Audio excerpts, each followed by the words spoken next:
आज मैं आप लोगों से ना बिना प्याज वाली कढ़ी की रेसिपी शेयर करूंगी और पकौड़ी भी हम बिना प्याज की ही बनाएंगे। आपने अगर कभी नहीं बनाई है तो एक बार ये तरीका देख लीजिए, आपको अच्छा लगेगा। और पकौड़ी तो इतनी अच्छी बनती है कि अगर आपने एक बार ये वाली पकौड़ी बनाकर खा ली तो आप पूरी सर्दी ऐसे ही बनाकर खाने वाले हैं, क्योंकि इसमें हमें थोड़ा सा जो है कैल्शियम की चीज़ भी मिल जाएगी, क्योंकि पकौड़ी हम बनाएंगे पालक से। एकदम परफेक्ट सॉफ्ट पकौड़ी हमारी बनने वाली है। तो चलिए आज की रेसिपी शुरू कर लेते हैं। तो देखिए मैं इसमें बनाने वाली हूँ मलाई, जिस समय हम जमा देते हैं जो उसका मट्ठा निकलता है घी निकलने के बाद, उससे। हाँ, अगर आपको मट्ठे से बनानी है तो उसमें आप 1 भाग दही का और 2 भाग पानी का लेकर भी मट्ठा बना सकते हैं। लेकिन इस वाले मट्ठे की बहुत अच्छी क्रीमी सी, क्योंकि उसमें थोड़ा सा ना घी का भी टेस्ट आता है, घी थोड़ा रह ही जाता है, तो बहुत अच्छी बनती है। अगर कभी नहीं बनाया तो ज़रूर ट्राई कीजिए। तो बस घी और मक्खन जो है मैंने उसमें से मक्खन अलग कर लिया है, मट्ठा अलग हमारा हो गया है। और अब इसमें मैं मिलाने वाली हूँ बेसन। तो बेसन मैं इसमें मिला रही हूँ 2 चमचे भर के, जो मीडियम सा हमारा चमचा होता है वो 2 भर के मिलाने वाली हूँ। और अगर मैं मट्ठे की क्वांटिटी बताऊँ तो अभी तो ये 2 लीटर है, लेकिन इसमें मैं थोड़ा पानी बाद में डाल कर लूँगी।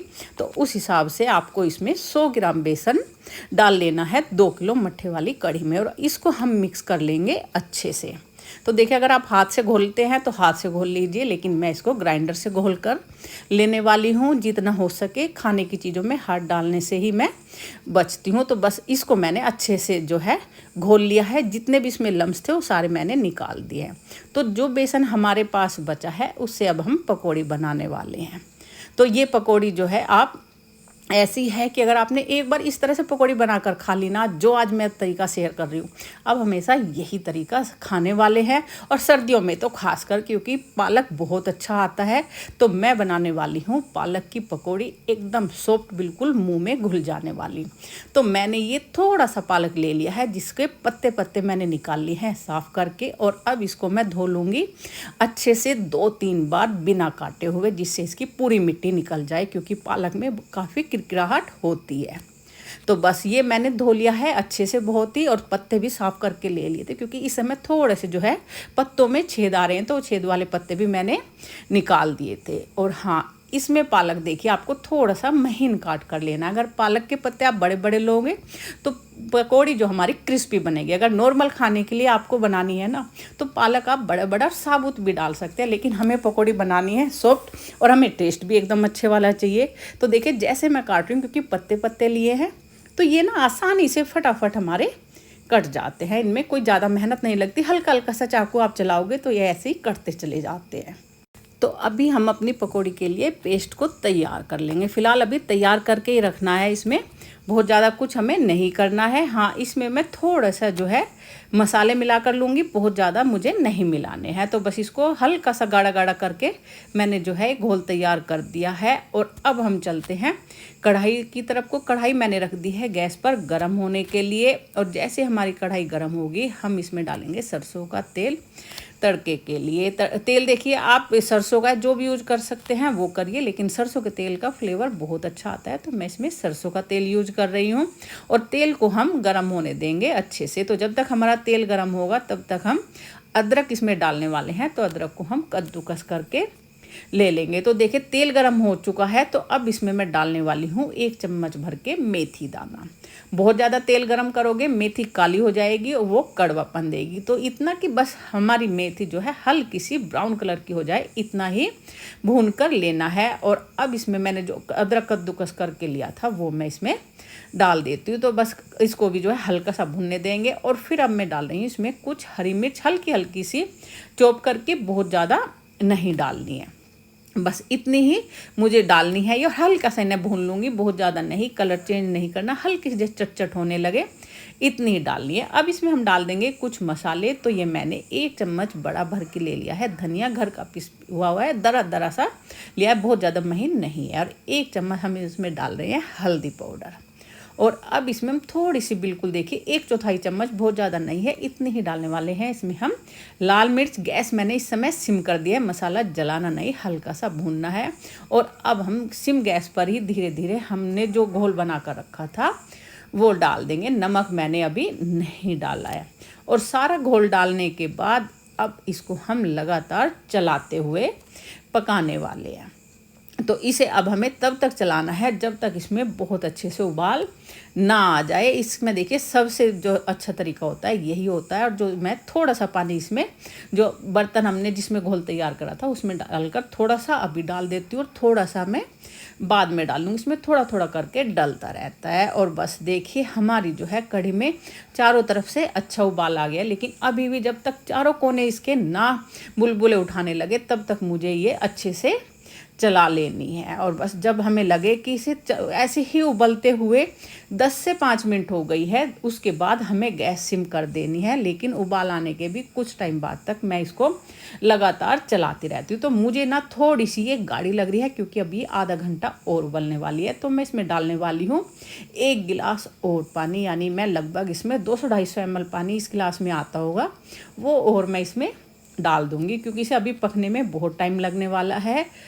क्योंकि देखिए हमारे यहाँ कहते हैं कढ़ी का मतलब ये होता है जितनी ये कढ़ेगी उतनी ही ये अच्छी बनेगी। तो मैं तो लगभग 1.5 घंटा तो लगाती हूँ। जैसे दाल मखनी में टाइम लगता है ऐसे ही हमारी कढ़ी में भी लगता है पक पक के। तो इसको मैं रख दूंगी साइड पे और दूसरी गैस पर मैंने रख दिया है तेल गरम होने के लिए पकौड़ी के लिए। तो उस पर भी मैंने अच्छे से जो है उबाल हमारी कढ़ी में उधर आता रहेगा, बीच बीच में मैं चला लूँगी और फिर जो है इधर हम पकौड़ी की तैयारी कर लेंगे।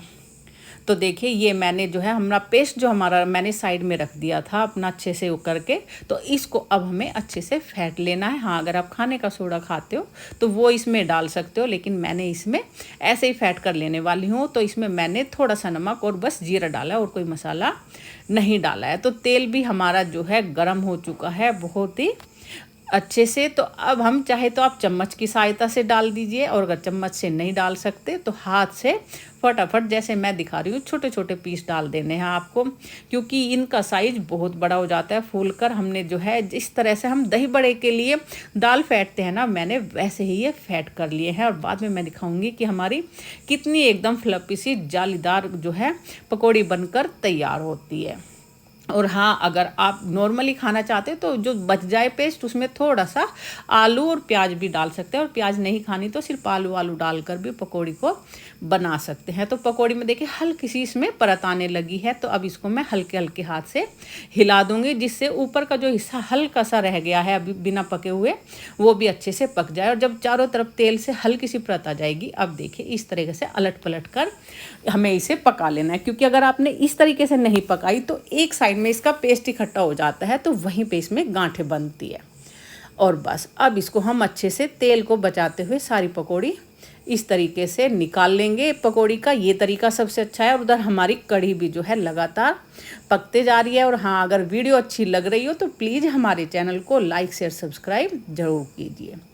तो ये मैंने एक बर्तन और ले लिया है और इसमें मैंने ले लिया है नॉर्मल सा पानी। मैं इसे डायरेक्ट जो है कढ़ी में नहीं डालूंगी, थोड़ी देर के लिए हम इसको पानी में भिगोकर रख देंगे।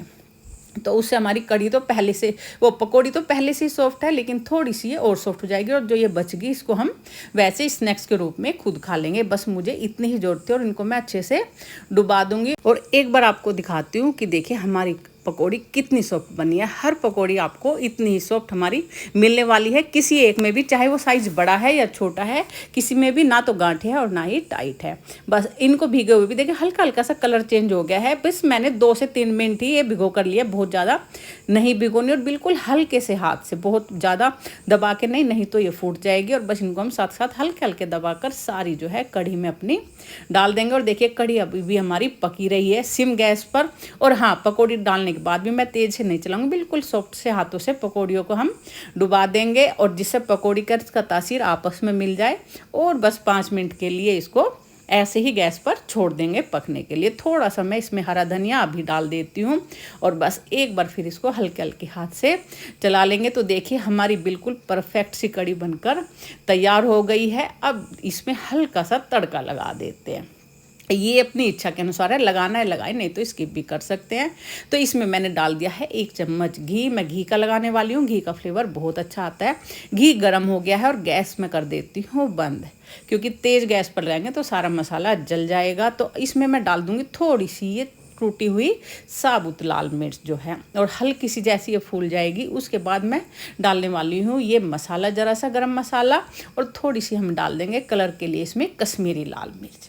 और बस इनको अच्छे से चम्मच से चला लेंगे। हाँ, और मैं ना इसमें कसूरी मेथी डालना भूल गई हूँ, तो आप इस समय डाल सकते हैं, और भुनी हुई रखी है तो वैसे भी क्रश करके डाल सकते हैं। बस तड़का तो हमारा तैयार था ही, वो मैंने जो है पूरी कढ़ी पर अच्छे से फैला दिया है, और फैलाने के बाद थोड़ा थोड़ा सा मैं इसको चला दूंगी। तो इससे क्या है, कढ़ी की रंगत भी अच्छी हो जाती है, और टेस्ट भी, हम घी में तड़का लगाते हैं तो उससे हमारा टेस्ट भी और कई गुना बढ़ जाता है। और पकौड़ी तो आपने देख ली है, एक बार और दिखा देती हूँ कि हमारी पकौड़ी जो है कितनी सॉफ्ट बनकर तैयार हुई है। यही नहीं, इसकी हर पकौड़ी इतनी ही सॉफ्ट थी। मैंने आपको बड़े वाली पकौड़ी भी दिखाई कि वो भी हमारी बिना भीगे कितनी सॉफ्ट थी। और देखिए ये कढ़ी में जाके खिलेगी नहीं, क्योंकि मैंने अच्छे से सेक कर ली है, लेकिन जिस समय खाओगे मुंह में घुल जाने वाली